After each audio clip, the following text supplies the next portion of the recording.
I said do that dance again so people know I have a girlfriend.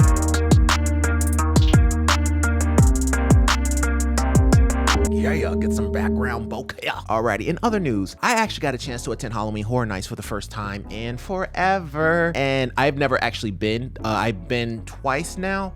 I did run into a situation, and I will explain that here. So basically, the Halloween Horror Nights is a very interesting situation because I've never actually been there before. I didn't know how everything turns out, right? But apparently, what actually happens is, you can buy the ticket. The ticket is relatively inexpensive when you look at tickets for everything else, right? When you think of Disney, it's around $200. When you think of Universal, it's around $120, depending on what day, right? Well, the Halloween Horror Nights ticket as of right now is starting from $89, and it usually runs anywhere between $90 to $110, depending on what day. That's not the problem. The problem is the Express Pass, because I saw YouTube videos later on after I purchased my ticket saying that, okay, you're looking at 2-hour waits, you're looking at hour-and-a-half long waits, hour-long waits for rides, and I ain't got time to wait for 2 hours for one, not necessarily ride, but a attraction. Like, for example, a Frozen Empire. I had to rethink the names. Insidious, Monsters, both the Latin America version and the regular Monsters Triplets of Terror. So I had to think about whether or not that is even worth your time. So if I was gonna go, then I didn't want to have to wait in line for 2, 3, 4 hours for one individual. 1, 2, 3 hours for one individual ride, like Insidious or Frozen Empire. So I was like, okay, cool. Maybe I should just get the Express Pass. And the Express Pass,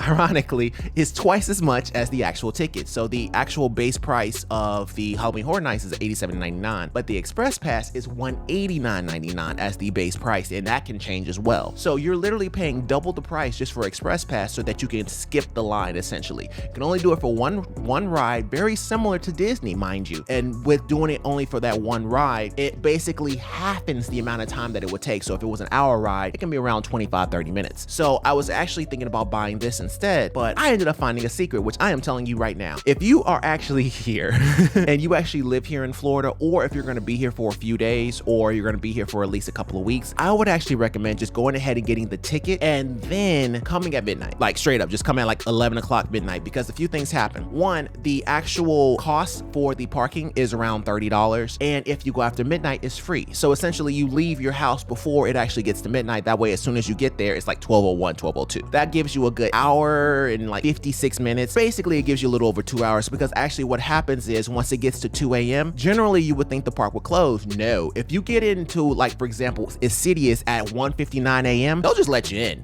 and then the line won't be as long as it normally is. So instead of it being a 1 hour wait or an hour and a half wait, it's like 30 minutes or maybe 20 minutes. Like, I've gone to some rides that normally are 45 50 minutes, and it takes 5 minutes. We're skipping the whole line, basically.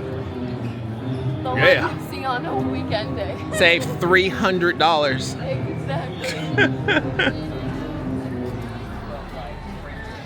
Now you've been looking like 30 No, not at all. 35-minute walk.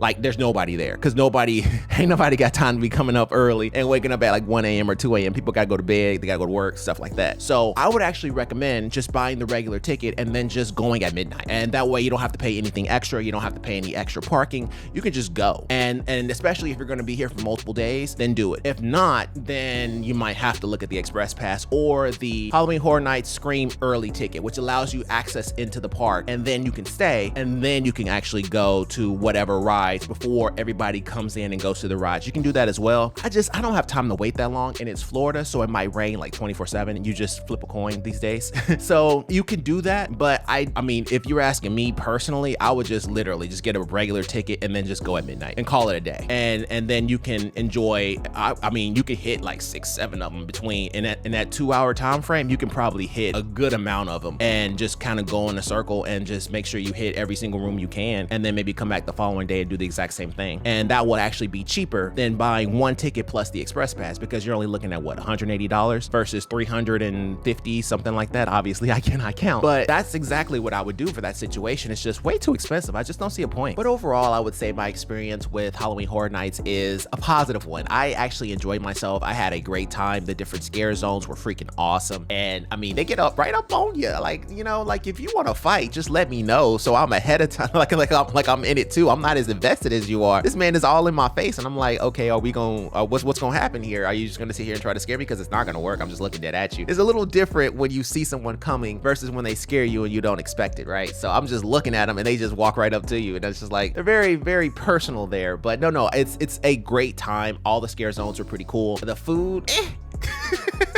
okay, granted, I'm on keto, so I can't really be messing with some of the foods, but they did have a grilled chicken kind of thing going that had like vomit on it, which was like chili sauce, and that was okay. But I mean, grilled chicken is okay by itself. You don't really have to put chili on it. I mean, you know, now you just have two independent meals. They don't really stand together. One doesn't complement the other. But overall, I enjoyed myself. I had an excellent time. I wish I was there with more family member, more people. That way, when everybody gets scares and wigs fall off and everything like that, I will be there to laugh at them. But overall, Halloween Horror Nights is an excellent time, and I do recommend it. And that's going to do for today's episode. Thank you guys so much for watching. And if you like this video, go ahead and like button. If you really like it, go and subscribe. I love you either way. Take care. All the best, and bye. I will see you in the next episode. Peace.